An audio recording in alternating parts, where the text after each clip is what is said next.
Bienvenue à tous. C'est l'une des grandes recommandations, des grandes décisions prises par les pays membres de la CEEAC, la clôture des travaux de la pré-COP26, de la mise en place d'un groupe de scientifiques au niveau sous-régional pour des données crédibles et fiables sur l'évolution du changement climatique, les capacités de séquestration carbone des forêts du bassin du Congo afin de bien mener le plaidoyer relatif au financement. C'est donc sous une note de satisfaction qui sont clôturés les travaux préparatoires de la conférence des parties 27e édition qui se tiendra en Égypte. C'est un véritable rouleau compresseur que les pays membres de la communauté économique des États d'Afrique centrale s'engagent à négocier lors de la COP27.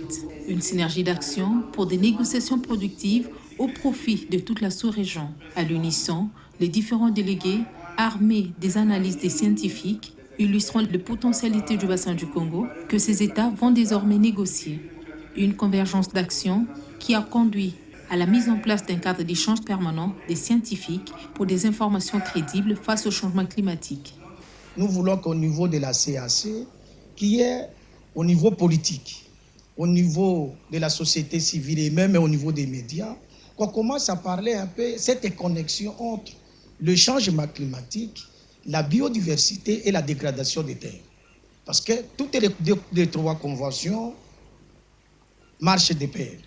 Et si nous avons la solution, nous cherchons la solution pour lutter contre les changements climatiques, nous devons chercher aussi la solution pour lutter contre les braconnages, bien conserver notre biodiversité.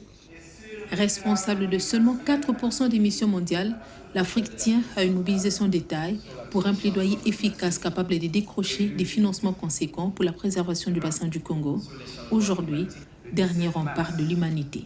Ensemble avec tous les pays de la CAC, c'est voir comment les actions que nous menons, si ça nous amène à la lutte contre les changements climatiques, réellement, mais aussi, surtout, lutter contre la pauvreté dans notre sous-région. Nous devons travailler ensemble pour mobiliser les financements climatiques. Le problème de l'Afrique centrale, nous avons une solution.